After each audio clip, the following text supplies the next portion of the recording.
We're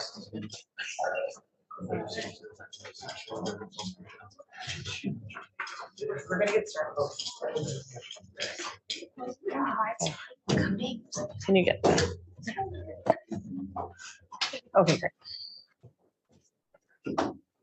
Okay. Okay, I know there's some people still waiting to come in.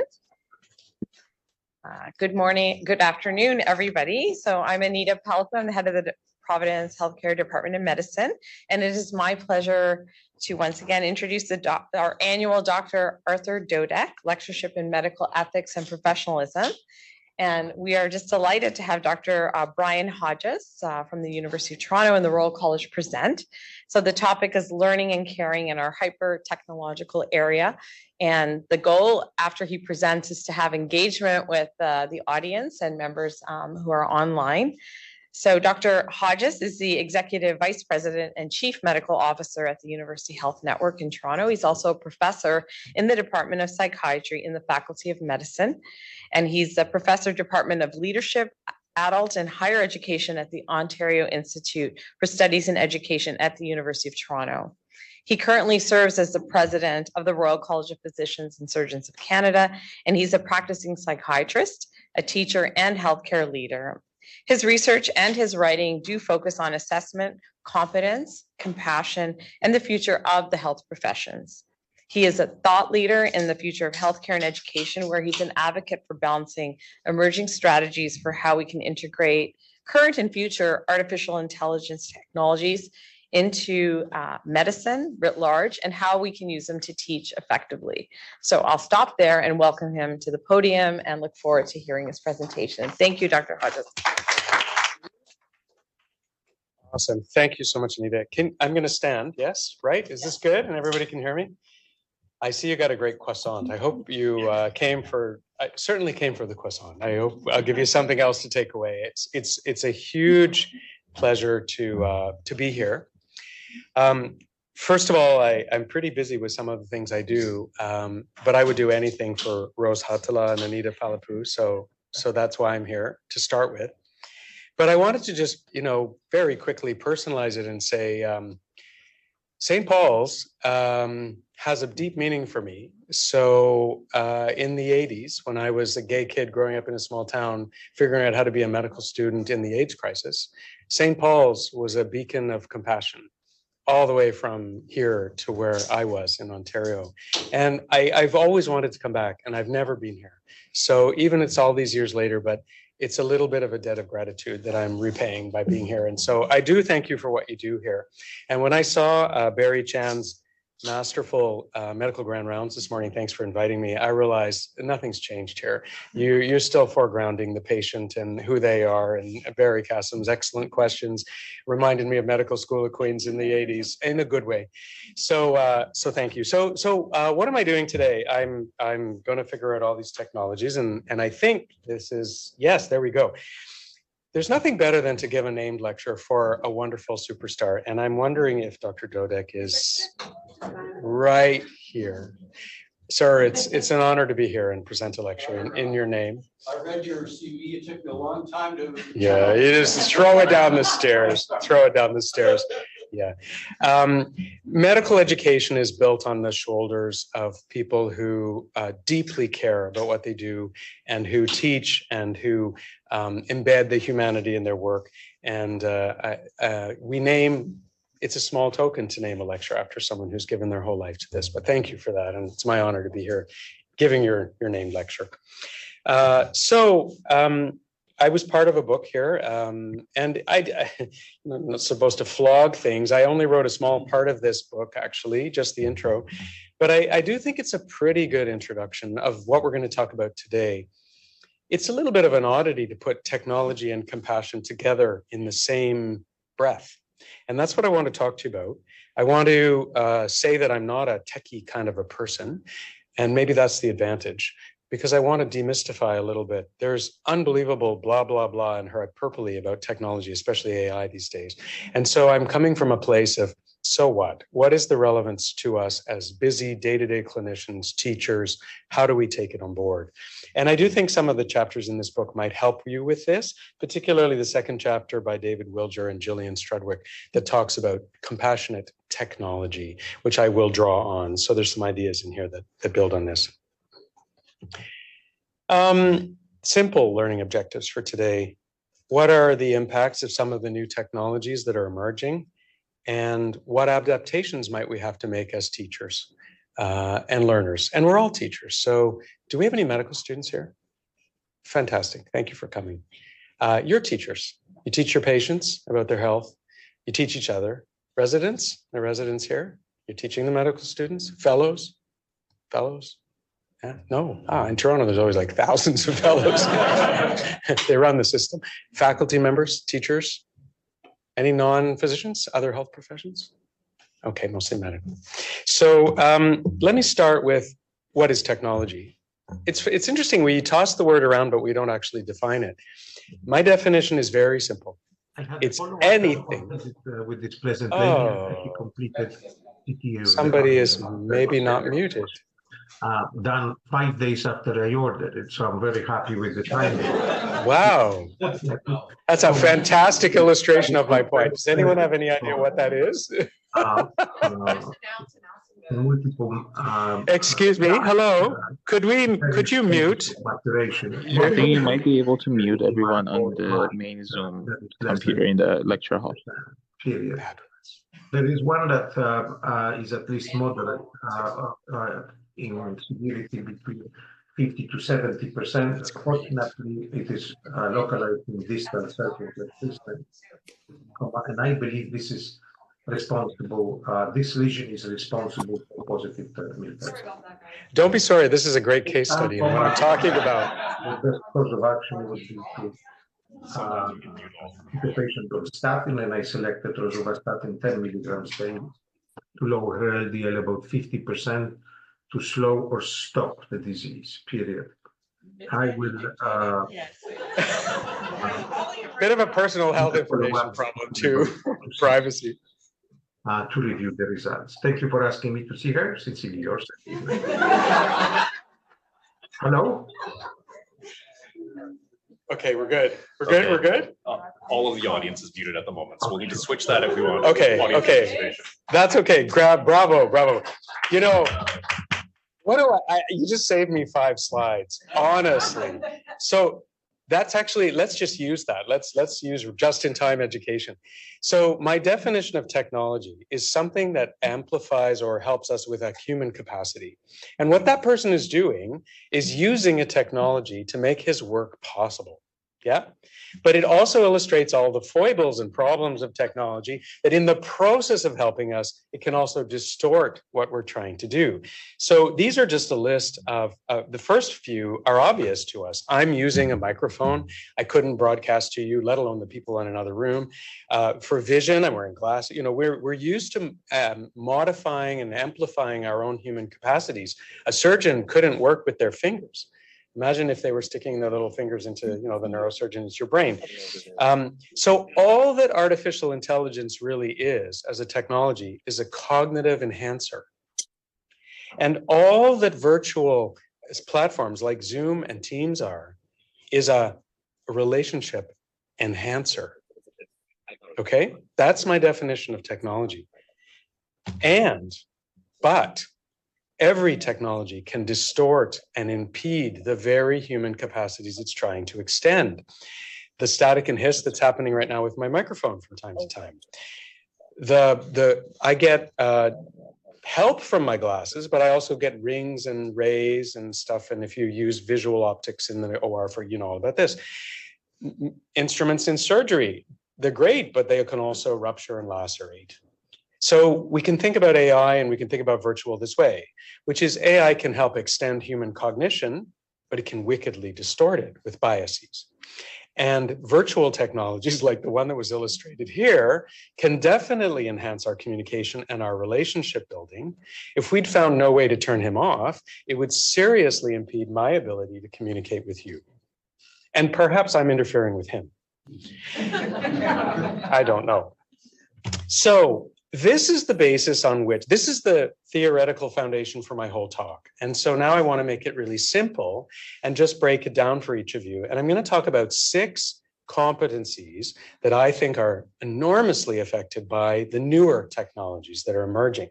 That's a lot of stuff, 6. So I might invite you, because I'm a teacher, to just pick one that resonates with you, that is really your world. And I've picked them from across specialties. And maybe following this, you might think about some further learning for yourself or reading, give you lots of references and figures and people, that you could maybe pursue this, because my challenge to you is you need to know how to optimize this so that you can function in terms of teaching and working. And I would argue that we're a little behind in medicine in figuring these out. The last one is a little longer, and I'll focus on it at some length, and that is the use of virtual technologies, because this lecture is about ethics and about compassion and about relationship building. So I'm choosing the 6th one, spoiler alert, is a lot about relational challenges in our post-COVID, largely virtual world. But to get there, let's go through some here they all are: perceiving information, processing information, diagnosing, providing care, digital tools, and then building relationships that are partly or fully virtual. Just water, perfect. Okay, perceiving information. Probably no surprise that technology always has, since the invention of the stethoscope, aided us, but impeded us. Right? From the moment the doctor stopped putting their ear on the chest of the patient and put a tube between the doctor and the patient, a little space was opened, a space that helped us amplify, but also distance us from the patient. The stethoscope took us further. The Doppler ultrasound takes us further. The virtual takes us even further. So we rely on things that my colleague here is I'm introducing you to people all the way through. These are real people. There's no Jeffrey Hinton and Yoshua Bengio and, high-tech, pointy-headed scientists. These are all clinicians and doctors and others. Amin Mandani is a surgeon in Toronto. He's studying artificial intelligence in how it will transform surgical practice and surgical education. And his thing that he's studying is very simple. It's what's in your car. It's called guidance. And we have we all use, I don't know if we all use this. I'm not a great driver. I actually failed my driving test the first time for parallel parking. So I'm okay with that. And I like my backup camera. It helps me do less damage to my rear fenders and stuff. So we know that guidance is valuable, but we in medicine are new to this, and we're going to have to figure out how to incorporate and safely use guidance. Are there surgeons here? Anybody from the surgical world? None? Okay, we get to, oh, good. Sort of, yes? I'm resident. Well, that's surgery. Yeah. Thank you for representing your tribe all by yourself. I will say nice things mostly about surgeons. But here's Amin's point, and this is his actual work. This is the overlay of information using AI on top of a cholecystectomy being done laparoscopically, where it overlays the actual CT scan and MRI information into the visual field of the surgeon to do the surgery. Amazing and cool technology. But my question is, how are we learning this? Where are we learning this? Are you learning this? Are you learning how to use the visual overlay from AI? No, we use injectable contrast dyes. Okay. Okay. So, but yes. So what'll be a challenge for anyone in the procedural areas, which you want to think about, is this. And that's how we introduce safely the new AI technologies, recognizing which ones are vetted, which ones are realistic, which ones are safe, and where do they replace current technologies in simulation. So in this area, I think it's straightforward. This is our Temerty Center for Advanced Simulation at UHN. Here's 2 surgeons very interested in this world. It's a simple one. I put it first because I think it's fairly easy. It's not very controversial. We see the benefit of it. But all of us run sim centers today, and I think we're still predominantly a little bit behind the times. As I would see in my chief medical officer role, we're still putting clinicians into the operating room to experiment on patients the first time with new technology rather than trying them in sim. And why is this important to practice in simulation? Well, AI is not new. I'm tired of everybody saying the future of AI or when we have AI. Princess Margaret Cancer Center has been using AI to do radiation medicine treatment planning for over a decade. It's not new. It's already there. So the issue is not when we have AI, it's how are we using it safely now. But why do we have to practice in sim? you all know the 737 MAX story, I assume. The airplanes that crashed, Lion Air and Ethiopian Airlines. Do you know that they had let go the idea that the pilots should practice in simulation? And Boeing convinced them that even though it completely changed the software and the electronics of the 737 MAX, in other words, it was a totally different plane, the pilots didn't need to learn how to fly it in simulation. So they both crashed the plane because they didn't understand the software system of the plane.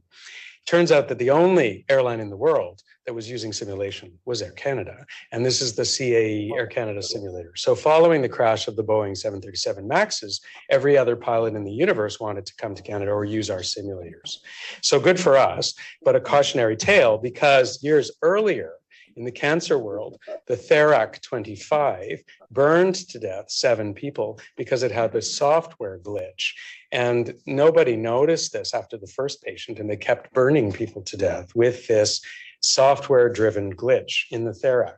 And medicine doesn't talk about this much, but this is our cautionary tale about not recognizing a software defect and just continuing to work with it. So this is an old story. It's not new. And this was software. It's no different than what we're talking about today. And this is our story. This is our Boeing 737 MAX that we need to be telling people and understanding. So my interest, we have a school called the Michener Institute where we train radiation therapists in Toronto. We expose them to simulations that embed the Therac's mistake in practice to see if they might detect it, if it comes up in the course of their actual work.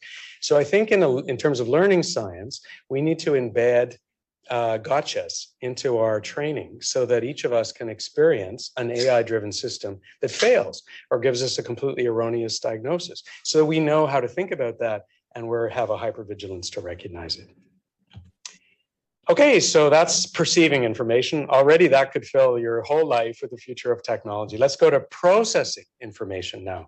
Probably the one that's scary for people because we feel like the human brain can do all of this, and we're not sure we really want technology or AI helping us. So studying this, for example, is Mohammed Mandani. Some of you might know him at Unity Health in Toronto. And his area is very, very interesting. He's looking at critical care. So we know that AI can predict things. And Unity is using a software program that predicts, for example, volumes in the emergency department. They put in the weather forecast, the TTC schedule, the Google Maps, and they can actually staff how many nurses do we need and how busy is the ED going to be, because it's using predictive software, the same way Waze or Google Maps does. Prediction is great to help us. But he's really adding nuance that we didn't have even 2 or 3 years ago. So for example, we know that AI is being used in many places, maybe here, to predict deterioration. Are you using any early warning systems to detect across your hospital patients who are going to need critical care transfer? No. We've started this in UHN. It's called News2, and it monitors all the biomedical output of the patient, and it warns our critical care team which patients might be at risk for deterioration, for sepsis, or for something that we should know about. So these are early warning systems. But what's interesting in this work in critical care is that we're still thinking in the top box, which is really AI to predict something, right? So imagine you're a resident. Any residents working in critical care right now? No, but you do critical care rotation, I assume, right? So you get a little beep on your phone. Mrs. Singh in room 35, vitals suggest potential deterioration, may need transfer to critical care. 95% probability of need transfer to higher level of care in the next 24 hours. That's useful, right? So Mandani would say, well, that's great, and we should definitely explore that. But that's not really where the money is. That's not really the important thing. He said the dilemma for us as educators is it's not going to be a little bit of guidance to the resident at night about who's going to need higher level of care. It's going to be a whole series of suggestions about bending the curve. So the first thing it's going to tell you is, oh, we should recommend that you administer IV fluids, or you give amiodarone, or you do that. This is going to disrupt our supervision system. It's going to change our ways of thinking and cognitive decision-making at night when we're alone and in the day. So he feels, and I agree, that we have to hurry up and think about how teachers are going to embed the advice that AI is going to give. It doesn't give advice, it gives probabilities. the probabilities that it's going to feed to us. And as trainees or people working in areas they're not familiar with, this will feel very comforting and very reassuring, and we'll trust it. But we're going to have to think about, should we, and when do we call the staff, just to be straightforward. Diagnosing, obviously the most controversial. And obviously the area that threatens us as physicians and health professions the most, because we know there's a world in which patients might simply go to the internet or to the AI system. And we can be quite honest that it might actually be faster and quicker and better than us in some cases. This is Nikki Woods. She's not a doctor. She's a cognitive psychologist and scientist in Toronto, but she's realized her contribution to the universe is to bring in people who are very critical and careful about bias and algorithms in AI in the area of diagnosis, because we're at huge risk of replicating all the biases that we already have in practice and just making them supernova by using these technologies. So this one could also use I actually have a whole lecture on this subject. I'll just highlight for those of you who are interested some figures I think you could follow in this field if you want to pursue it. It's old news now that AI can be used to look at images, whether they're dermatology or retinopathy or x-rays or labs. We already know that. And that is very helpful to us. In Toronto, for example, it's sort of randomly scanning CT scans or even chest x-rays, and it's picking up little yellow symbol appears that there may be something here that is not detectable, but means there may be a lesion that you need to look at that might indicate further scanning, like that kind of guidance. So that's fine. And we know, I think there's a high level of awareness that there can be biases. The left one is being discussed to death, which is if the database is built in Caucasian skin, then the AI system is going to be hopelessly biased. So we know that. But again, I'm going to take you to a higher level because I don't think that's really where the attention is. It's more this. Do you have this cell phone driven app from Swift Medical or another competitor that can stage a decubitus ulcer in terms of the potential infectious agent and whether it needs ultimate referral, urgent referral to limb preservation or not? Do you know that that app exists? We're giving it to our personal support workers and our RPNs. This app, the pixelation is so sophisticated and the detective ability is so great that it's very, very similar to a clinician who has experience in dermatology or plastic surgery or infectious disease. And what it's doing is it's putting in the hands of a personal support worker in a nursing home or in a community place or shelter, a tool that can allow potentially respectable guesses about who needs to go right to the vascular surgery service for limb surgery. What's more important than can it tell me if my mole is cancerous or not is what are these systems going to do to our traditional patterns of referral. And think how long in your hospital, once a nurse discovers a decubitus ulcer on the ward, what's the pathway to get from that nurse or PSW to your vascular, do you have a vascular surgery unit that does limb preservation? Think about your pathway. And now think about this. Okay, so educators. Where do we use this? Should every resident today have this app in there? Maybe. Or do we just stick with the idea that maybe it's the PSWs and the RPNs that should make the referral to vascular surgery? If the app says 95% this is an unhealing wound with Pseudomonas. Okay. So I think in this area of diagnosis, yeah, we got to teach people about biases. That's really true. And we need some expertise. And I'll show you a couple of folks that I think are helpful in this.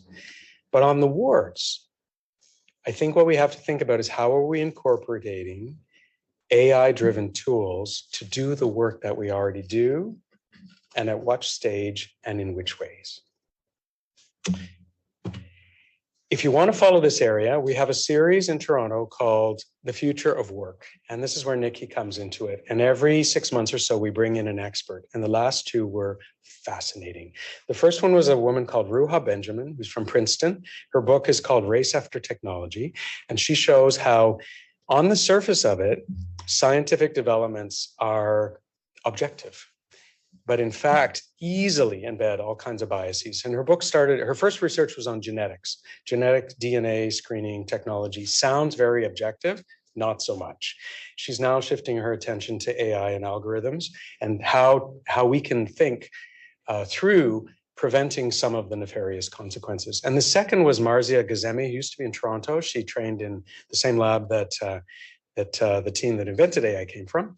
But she's at MIT now, and she just gave a superb talk on actually a very simple idea. And it starts with an old study that people will follow robots into a closet in a burning building rather than distrust the robot and go down the fire escape. And her argument is there's a seduction of technologies. And it's not just about the fact that they're biased algorithms, but we're going to believe those algorithms more than we're going to believe other humans, potentially. So part of the education is going to have to be to help us think about how do we know to distrust an algorithm or information that might be incorrect. Providing care. I'll pause for a second. Is anybody in this room using any AI-related or virtual technology to provide care to your patients today? Yes. What kind? Can I ask you? ChatGPT. Oh, right. As one of my colleagues said, I just load my patient information into ChatGPT. I'm like, can I stop you there? Because that's a huge privacy violation. It is. Anyway, yeah, ChatGPT. Did anybody do teleconferencing? Yeah. I use Glass, but just for my information. Okay. Reinforced lab. Okay. Not with the patient themselves. Is anybody using any patient? Are you monitoring any patients at a distance with sensors or information that's fed to your hospital or your electronic record, or anybody doing virtual care? Do you do virtual consults? Okay, so we can work with that. Do you guys know Heather Ross? She's a cardiologist in Toronto, superstar, works with Apple, etc. During the pandemic, she did some amazing work, and she's transferred almost all of our UHN congestive heart failure patients to home monitoring. They don't come to the hospital anymore. They have enough sensors and apps and information that the nurse practitioner, who oversees 300 people each, gets daily readout of their weight, their blood pressure, their biometrics. And if they need to adjust their diuretic, they can just fax that to the pharmacy and have it delivered to the house half an hour after they detect the weight change, et cetera. So these are things that are coming. That's all great. But my question for us here is, where's the learners? So we're rapidly adopting these really innovative, interesting, distance-based, and patients love this. The studies have shown they save a lot of money. They don't have to pay $30 for parking. They don't have to drive downtown to Toronto. Fantastic. All of a sudden, we have no experience for the residents to learn about congestive heart failure, let alone the medical students and everybody else. So educators, what are we going to do about this? And it's also not a great idea to just hand the residents the Medley platform and say, okay, here you go. The nurse practitioner will call you if you need anything. As I'll show you a little later, there's some evidence showing that we don't do virtual care if we don't know how to do real in-person care first. I'm very worried about that. So I think all of us are responsible for curriculum and development of what you did today, Barry, here, which took me back to 1989 in Queen's University, was brilliant. It's still the heart and soul of what we do, which is get together as a group and puzzle over things and think through. So all of this transactional stuff, which is great to a point, I love booking my own airline flights on my app as much as everybody else. And I don't mind communicating with my family physician through an app, but at a certain point, where are we going to learn? Where's the learning? Okay, prescribing digital tools. Does anyone prescribe? I bet not, but I don't know. Is there any psychiatrists here? So I thought we would be the last to be affected by all of this. I really did for a long time. But we're actually at the front edge of using digital tools. We're now prescribing digital tools. This is my colleague David Greitzer at CAMH, and he's written a review of this because now our residents and us, we have to understand, we have to be a little critical appraisal factory for each emerging digital tool, because everybody comes to us and wants to know, can I use whatever the latest thing is, Joyable or Talkspace or Wobot or whatever. And Dr. Hodges, my daughter has some borderline traits or some bipolar or suicidal ideation, and I've been prescribed Wobot for home psycho, like, is that safe? What's the risk? Is it well designed? Wow. So coming soon to a theater near you, I think. So in internal medicine, I'm guessing that a lot of diabetes care is probably going to be done eventually entirely online. People are going to be looking to you to recommend apps for all kinds of stuff, smoking cessation, management of medications. We're trying to empower patients, so it's a good thing. It's a good thing. But how much does each of us know about how safe and effective those apps are? Yeah, call the Emerge if you have a problem. Sure. But right. So I think we're going to need to be able to effectively and efficiently critically appraise, like a consumer's report.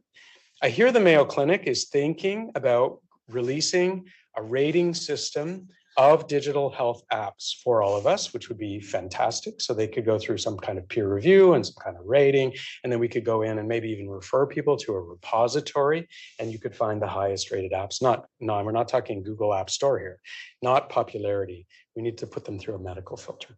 So in this area, it may be less familiar to those who aren't psychiatrists, but I think it's also coming for YouTube. So that's something to think about. I'm going to say that those 5 were presented to you just hopefully as tantalizing areas that you might be interested in, a sketch of things that we need to think about. And I'm going to do a deeper dive on this one.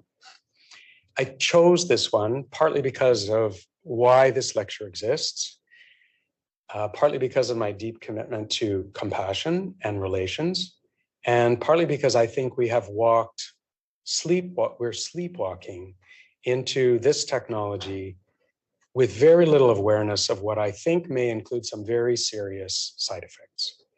And this technology is virtual care and virtual education. And this isn't because I am a sort of Luddite that's anti-technology. I actually use a lot of technology. About 50% of my clinical practice is virtual, and most of my administrative work and a lot of my teaching. So I'm using it. But I'm also seeing a lot of things that I want us to think about as a community. And I start with this concept. My colleague, Ned Shorter, who's a historian, has a theory that when doctors had nothing they could actually do, which is about 200 years ago, when there were no drugs, and the surgeons weren't welcome in the club yet because they were still with the barbers, maybe 300 years.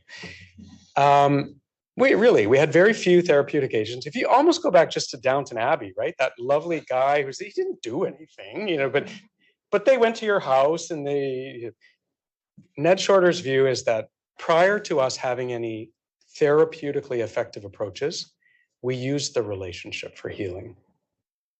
We knew how to use the relationship for healing. And we know from placebo effect that the attitude and the relationship we bring has a huge amount to do with recovery.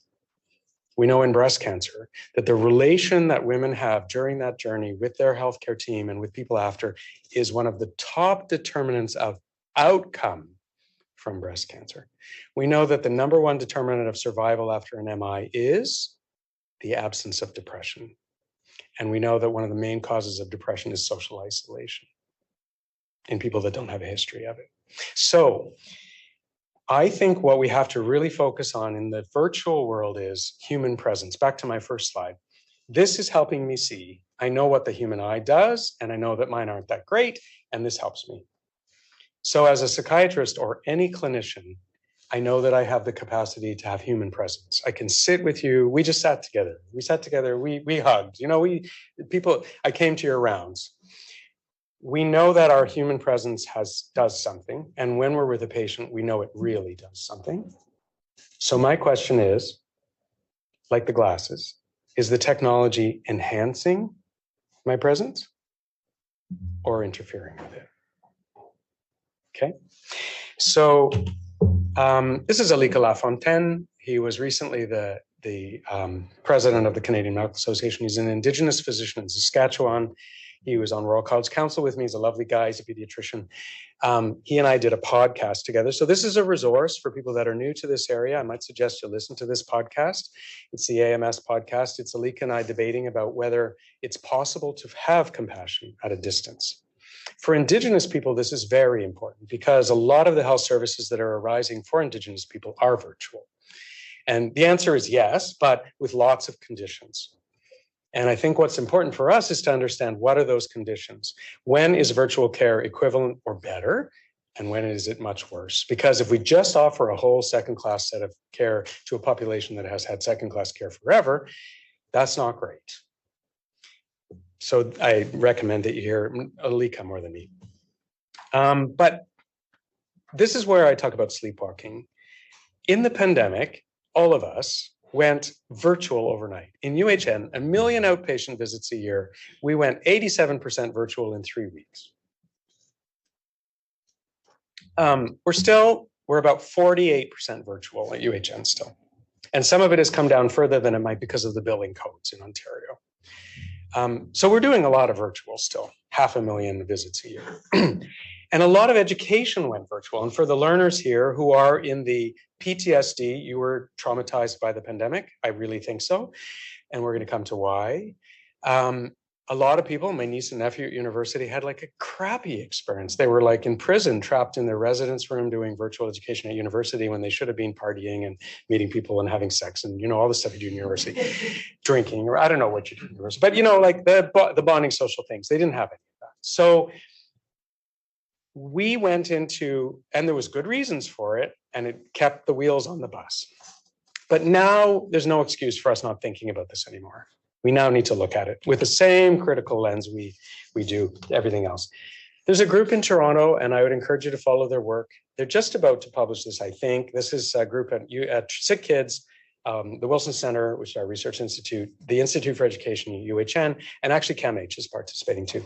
And I got permission from the lead here, Robert, and the team to tell you, please don't copy this because it's not yet accepted for publication, but they have invented a word, which I love, and they call this space we work in the Mediverse, the virtual environment in which we work. And it's tied to this idea of the birth of the virtual clinic, which frankly was almost unheard of prior to the pandemic.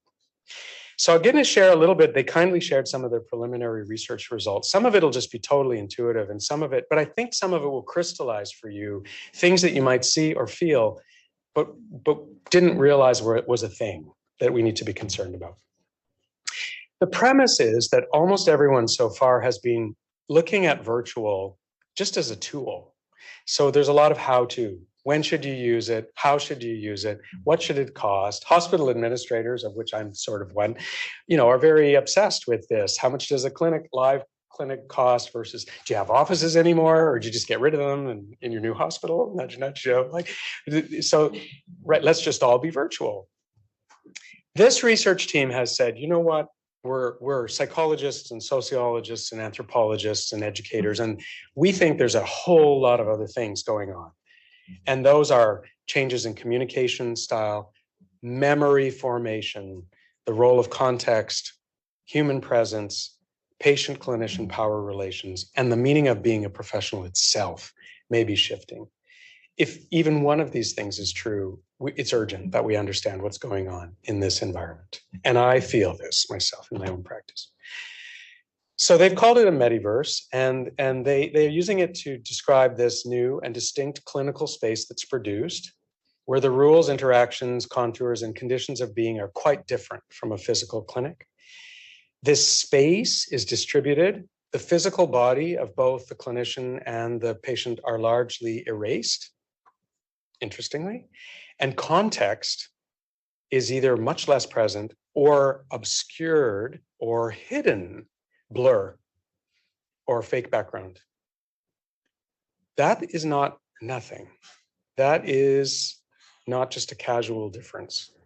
I told Anita that when I was at Queen's, I had a great teacher in medicine who used to take us to the end of the bed and say, I want you to observe everything you can about this patient. And then we would leave and he would say, what do you know? What do you see? What did you smell? What did you hear? What are you assuming? What are your perceptions? What's your working diagnosis? Because you already have one.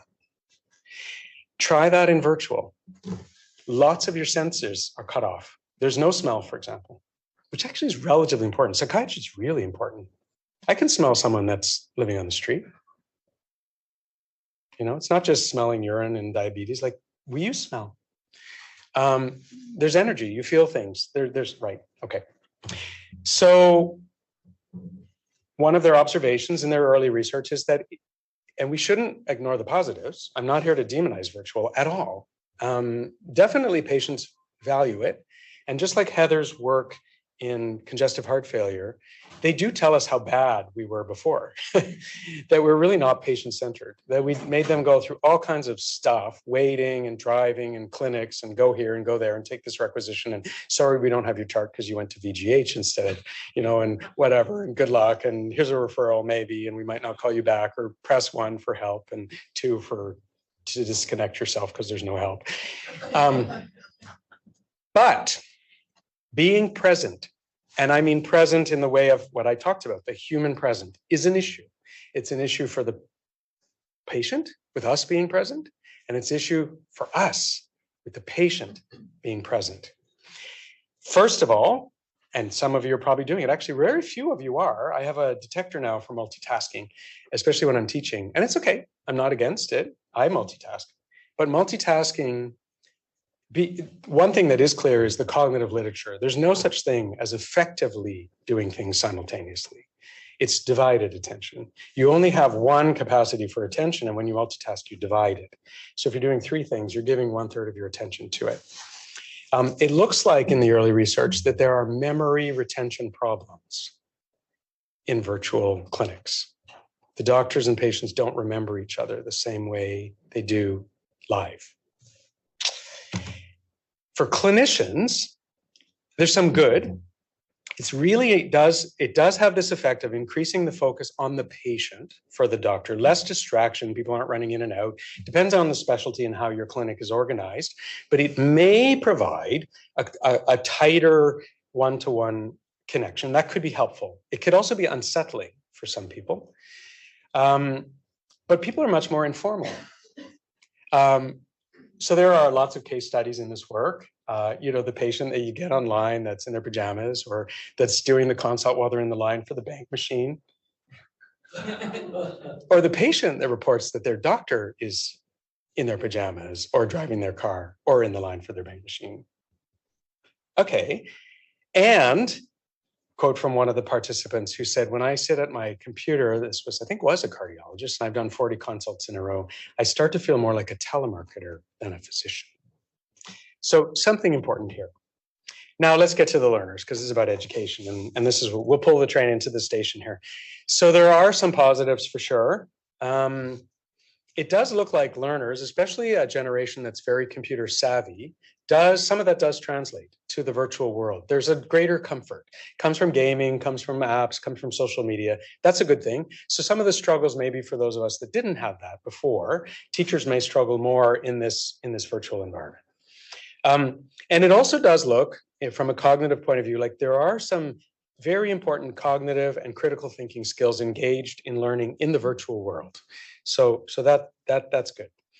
From a teaching and evaluation point of view, the 2 big advantages are it's really easy to have multiple observers. Someone can join your call, join your clinic, join your interaction, hidden or not, and you can just videotape it all. So the problem we've had forever in medicine of no one ever watches me, I get no feedback, is made a lot easier in the virtual space because here it is, Dr. Palapoo, here's my, I just saw this complicated patient and here's my interview. Can we talk about it? So there are some real advantages there that we could leverage. But it does look, this needs some further confirmation, but it does look like it's very difficult to be competent and to learn to be competent in the virtual space if you don't know how to do it in the non-virtual space. I think it's because you have a lot less sensory information available to you and it's just harder. It's harder to diagnose virtually. If you're a really good diagnostician, you can probably still do it in the virtual space. But if you're not, and you're learning, and you're going through that clunky phase where you have to try everything and ask a million questions and do 1,000 physical investigations and all of that we do as we're novices, it's hard to do that virtually. So you have a lot less information and you may be at risk of an impoverished education if it's virtual too soon.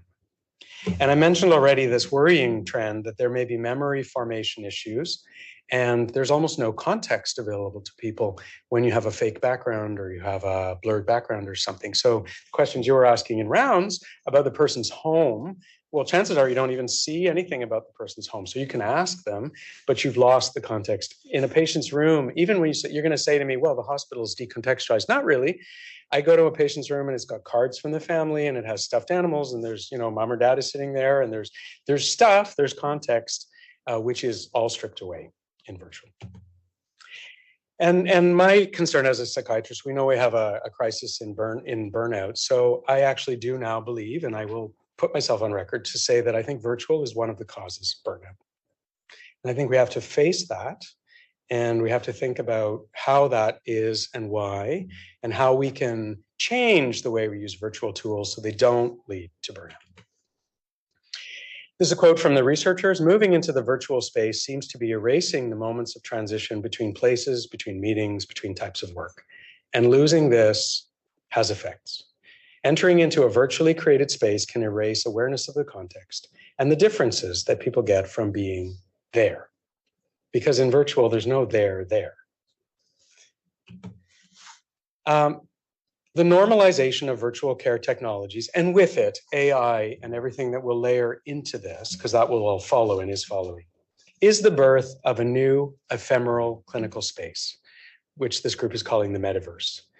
Working in the metaverse requires a reevaluation of many of our assumptions about healthcare and healthcare education for competent and compassionate future practice. So I really think of the six, for me, the most important sixth competence to thrive in this technological age will be building healthy, supportive, compassionate relationships with patients, with colleagues, and our teams in virtual spaces. And I don't think we know a lot about how to do that. So to some, we've talked about areas, and I hope at least one of these is interesting to you, that technology is transforming the way we perceive information, the way we process information, how we make diagnoses, how we provide care, how we provide treatments and tools, and how we build and sustain our relationships virtually. And I would let just a little promotion here. The Royal College is getting into this area, so is everybody else, but we are taking one particular angle at an upcoming conference, and it's on assessment. It's a small slice of this. I know the residents don't care about assessment and the exams don't mean anything. And yeah, sorry, I am from the Royal College. I'm here to help you. But AI is really radically going to transform assessment in 100 interesting ways. So if you have time, please join us for this panel, which is virtual. You can sign up for it. It's pretty full, but virtual allows a large of attendance. I think there's 900 people signed up so far, but about 1,600 came to the last AI research panel. So we're going to, with this illustrious group, and Schiffer was one of your lecturers, wasn't she, for this lecture? Yeah. Okay. So Schiffer is one of the speakers. Chris, the new CEO. Lambert Schuworth, who's an educator from forever. Martin Pusick at Harvard studies growth curves. Tanya Horsley, who's like the lead of research. Great group. I'll host them. So maybe you could join them. It's free. Anyway, so there, we'll stop. And I left a few minutes. I hope we can have some interaction, some dialogue. Hopefully I tweaked something. And thank you for being here to have this relationship with me today. I really do appreciate that. So yeah, some questions.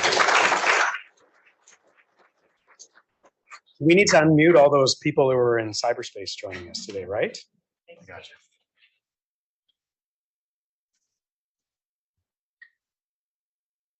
Okay, they should be unmuted for everybody. Awesome, thank you.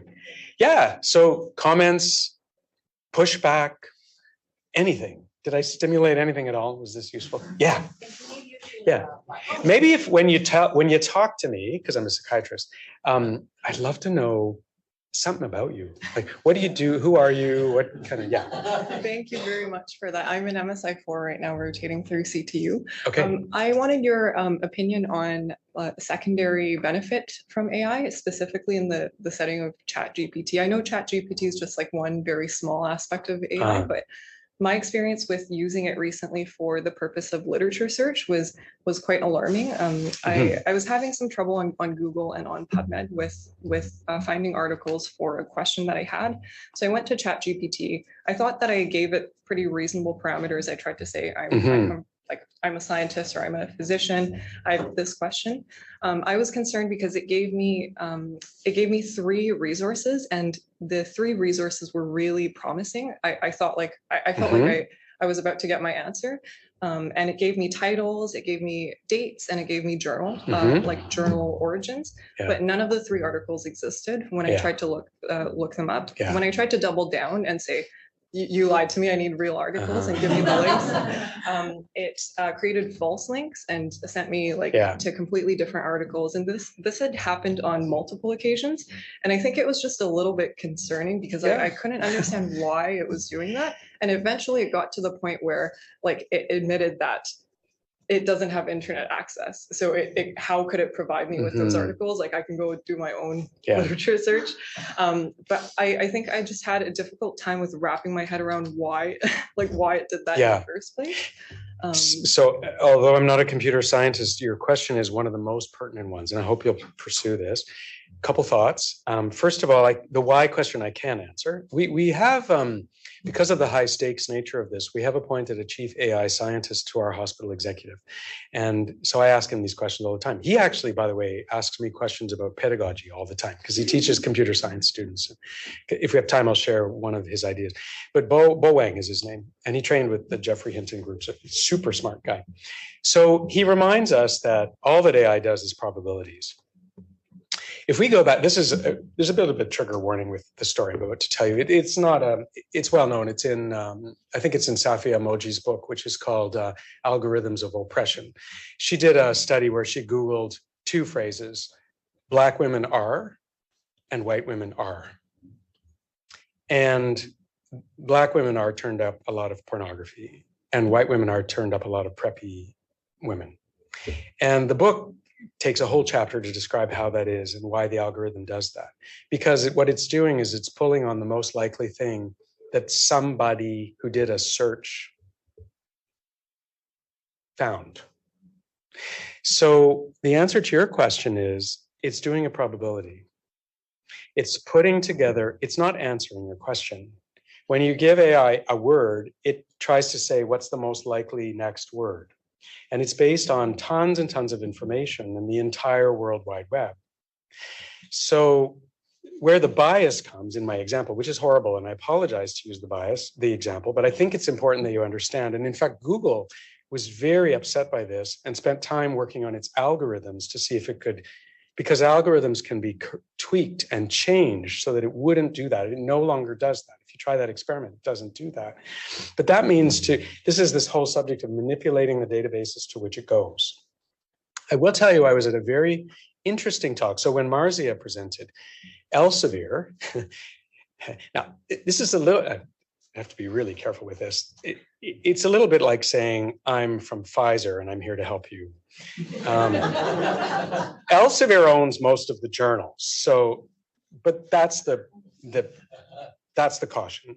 Elsevier, though, has said, and I think their argument is good, that they believe that they should have a role, of course they think that, in the search process that will only return to doctors who do searches. The algorithm will be controlled so that it passes quality filters.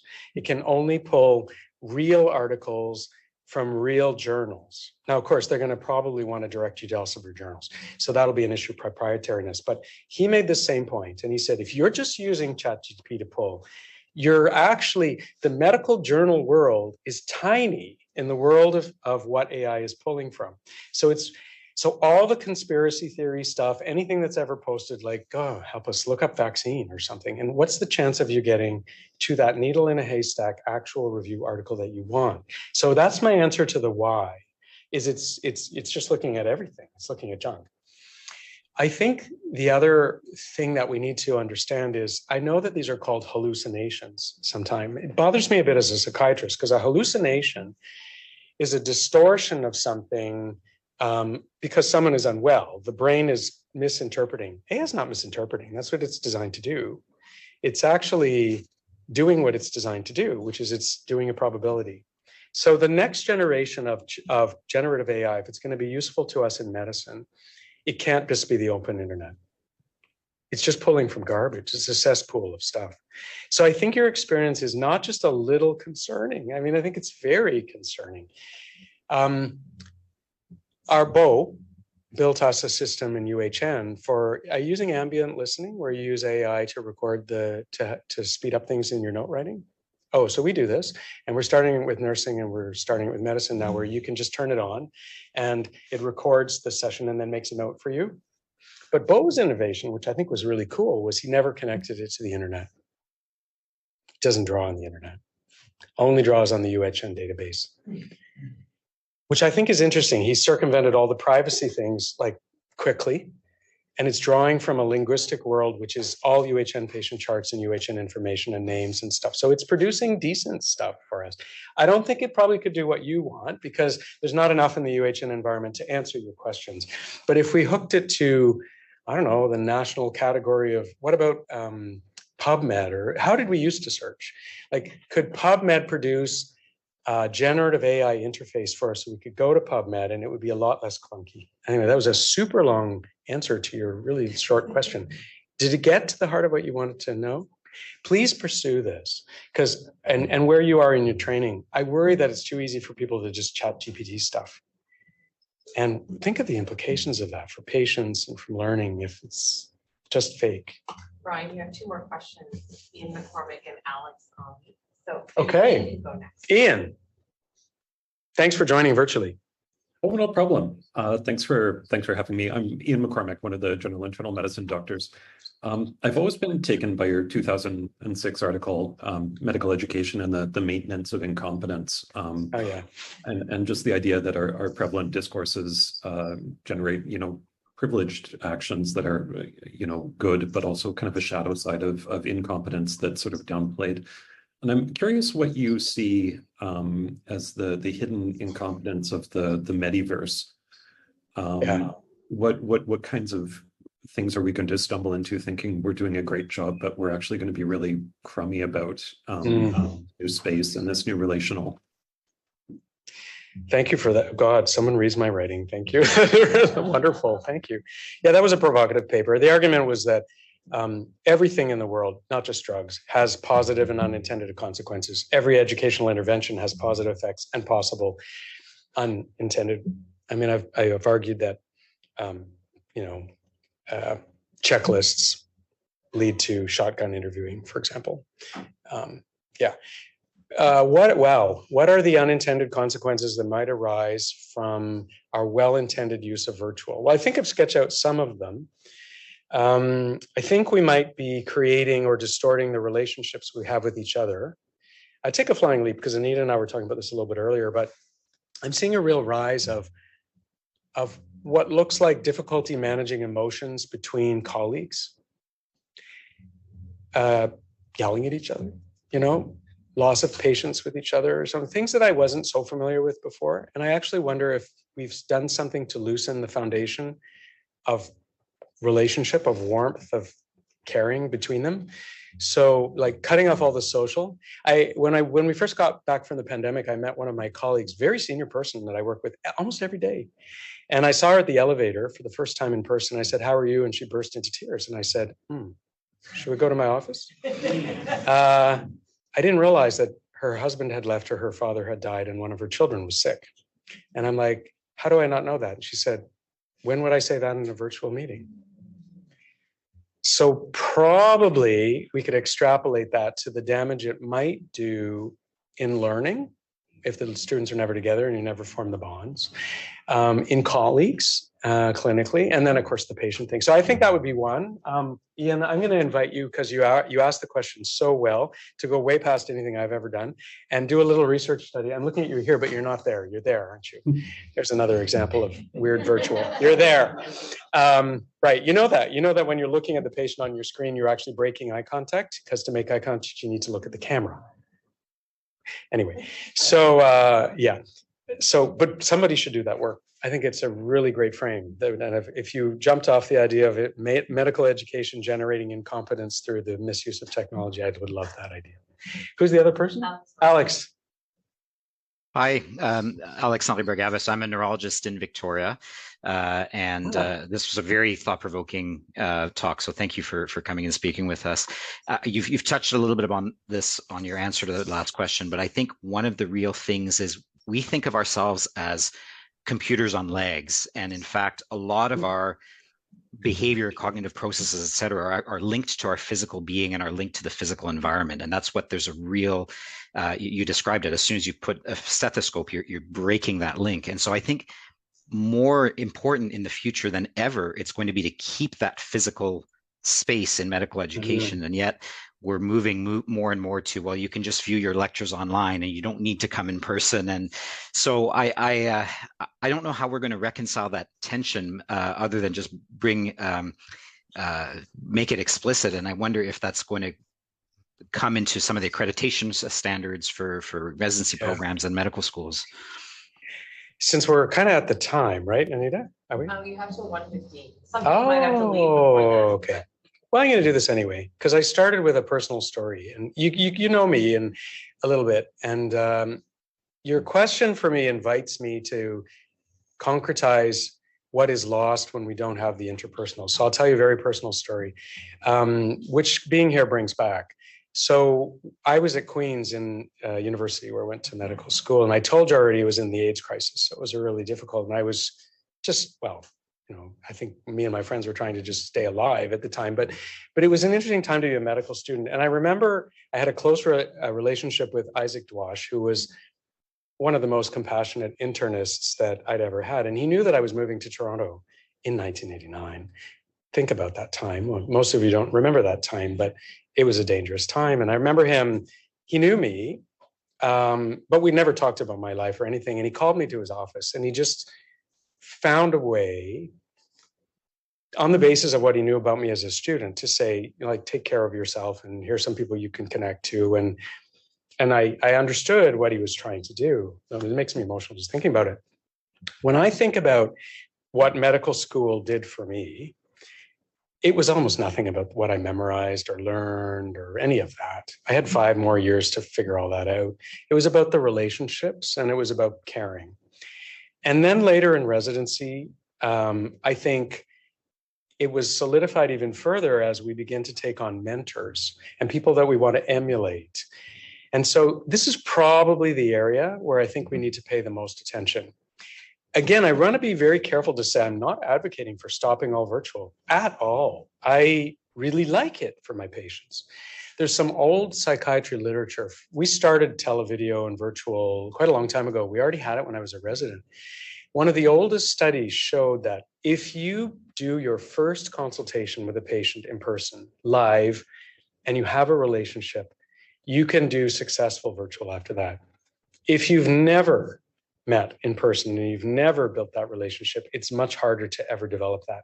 So I think maybe from the purpose of stuff we care about, maybe in the first few years of medical school, you know, until we change, or maybe in the first few weeks of a relationship, maybe we should start with the personal. You know, we onboarded people as jobs in my hospital, even senior vice presidents in the pandemic, and they never met their colleagues in person for a couple of years.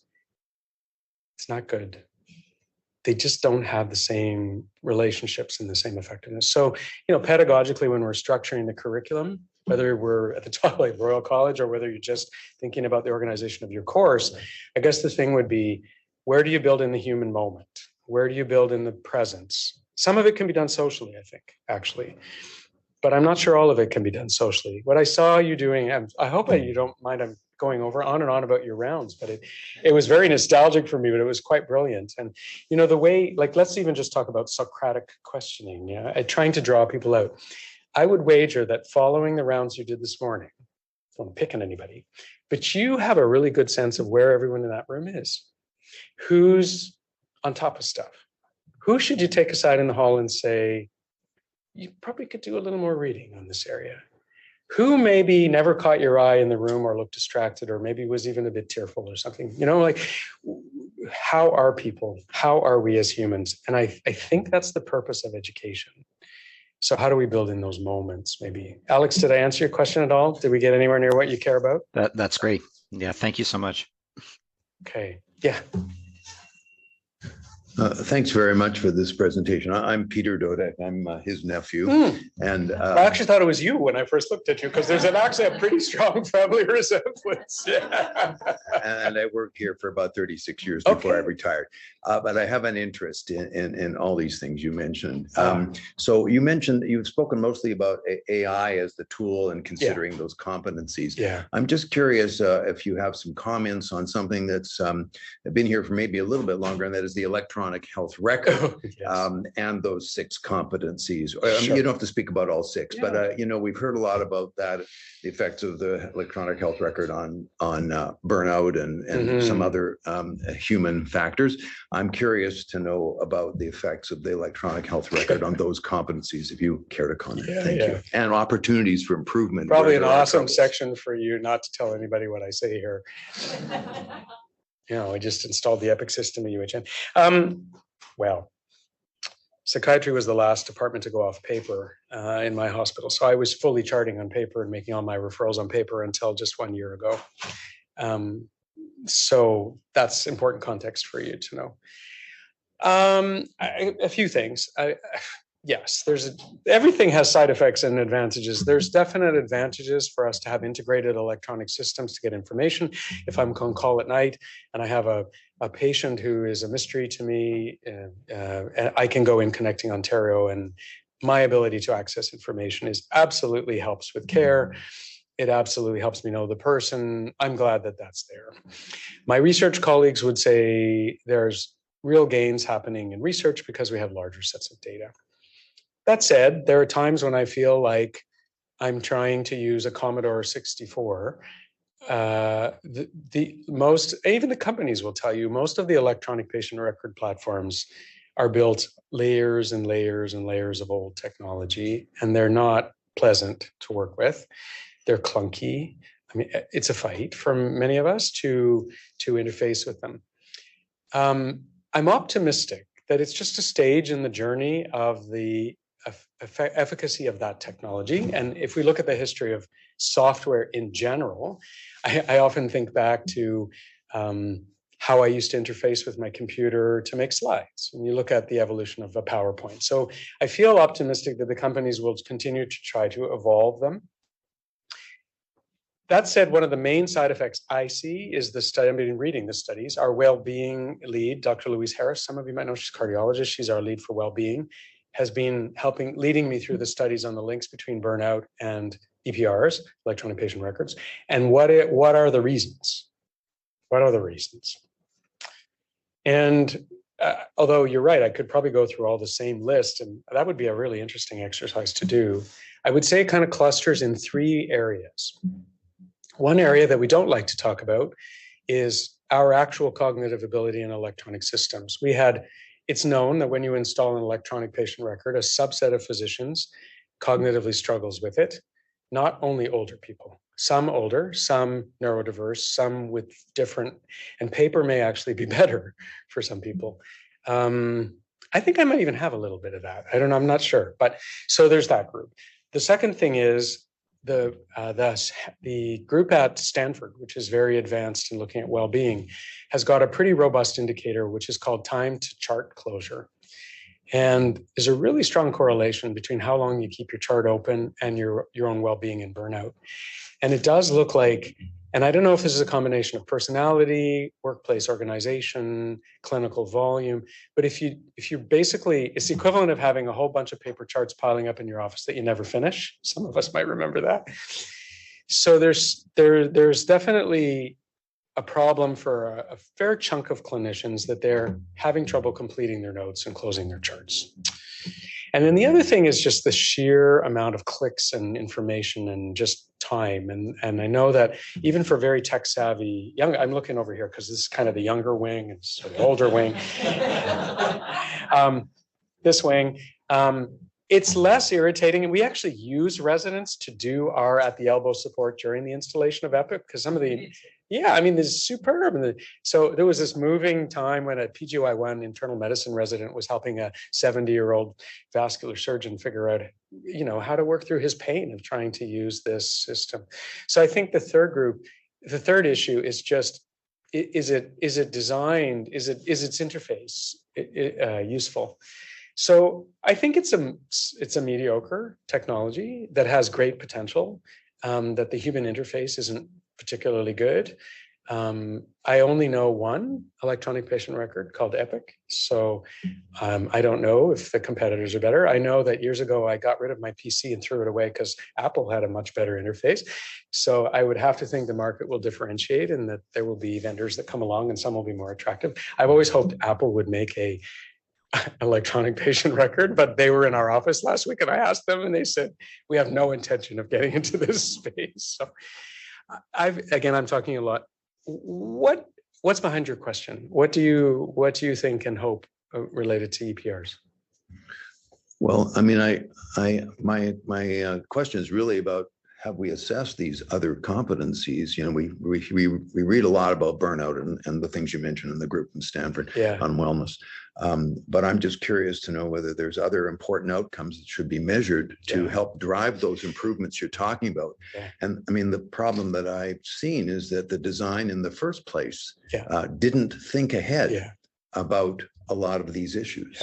And so that's my concern. Yeah, absolutely. The best study I can think along that line is my colleague Lara Varpio, when she worked at Hospital for Sick Kids, did an ethnographic study as they installed their electronic patient record. And what she felt, she noticed that it's a small point, but it was so telling, was the death of the narrative. So the EPR was very tick box based. So the old, and we love our narratives. I mean, I love in psychiatry that the guy that was dictating, right? That. Now it's coming back around because natural language processing and longer notes and stuff. But what she noted was a huge incidence of doctors and nurses writing the narrative on a piece of paper anyway and giving it to their colleagues. And I thought that's the human need to tell a story. And the EPR is not letting us tell that story, so we're going to do it anyway. So, but Lara's study is one of the only, there's probably more, but it's one of the only ones I know that really went right to the heart of your question, which is like, what is this doing to us? What's it leaving out? How are we working around it? And I agree, it would be a really great area to study. Maybe others know people in this area. Rose. I had a different question. I don't have an answer. Oh, do any of you know anyone studying this area? Rabia, Rose, any of the researchers? Maybe you guys can connect because I think it would be really interesting to look at this. Yeah. Okay. Yeah, Rose. I just wanted, it's not even a question, but a reflection that maybe you can share that comes back to Alex's point. Like, I feel a lot of sadness about the generation coming behind us who don't know how it could have been or was. Do you know what I mean? That bit, like, for example, I work in palliative care. We even have now a patient on the ward who we only had virtual contact with. Their care was really not great. They eventually agree to come to the hospital and they can't believe how much better they feel, et cetera. Or like last week, I go to teach the first years and they've already decided, even though they've never met me or my co-presenter, but they've voted with their feet to not show up, to mostly be virtual. And so I don't even have an opportunity to try and do any of that relational bit to say, hey, here's part of the other things you might get out of coming in person. And so I just wondered if you had reflections on like, if we don't bake it in some way, like then it gets lost because the people who held that value move on, right? And the generation behind just doesn't know any differently. Yeah. Well, for my whole career, I've been an advocate of getting away from this hard and soft distinction. So I have a pretty firm view of this. So in psychiatry itself, I resigned my American Board of Psychiatry and Neurology examiner role when they stopped teaching psychotherapy. And they decided psychiatrists could be about prescribing drugs. That's not a psychiatrist. That's a pharmacologist. So I've always felt that the ability to do the interpersonal and the human is not a soft and nice to have. I don't think there's competence in medicine without doing the interpersonal. So I think we need to get it away from some idea that it's about human resources and how many days I get to be at home and this kind of things. Those are real issues too. But if the competence, maybe we need some more research, but if we need human connection and some actual interactions to develop certain competencies, I think we should call those out and make them mandatory. I think we shouldn't apologize about that. Like, I do not think that anybody, well, let's use the obvious, the physical exam, even though that itself is already an issue. But if we can agree that there are certain things in a physical exam that are necessary to do, I think we can also agree It shouldn't be controversial. It has to be learned on a real person. You could do lots of sim, that's fine. But eventually you have to do lots of physical exams on real people. Just like the surgeons, they can't do surgery virtually. You have to do real surgery. So I think the rest of us in the cognitive specialties, the surgeons hate that, but they're cognitive too. They also use their brains. But the specialties where we do more thinking than we do stuff, I think we just need to codify what are the competencies that are essential to do what we do well. I mean, palliative medicine, I'm sorry. I think it's actually, we did a podcast with AMS called Dying Over Zoom. It's unethical. It should be banned. Nobody should be providing care for a dying person on an iPad. We did that in the pandemic. It was hideous. I sat there and watched it. It should be banned. But if somebody's going to learn palliative medicine, they need to be at the bedside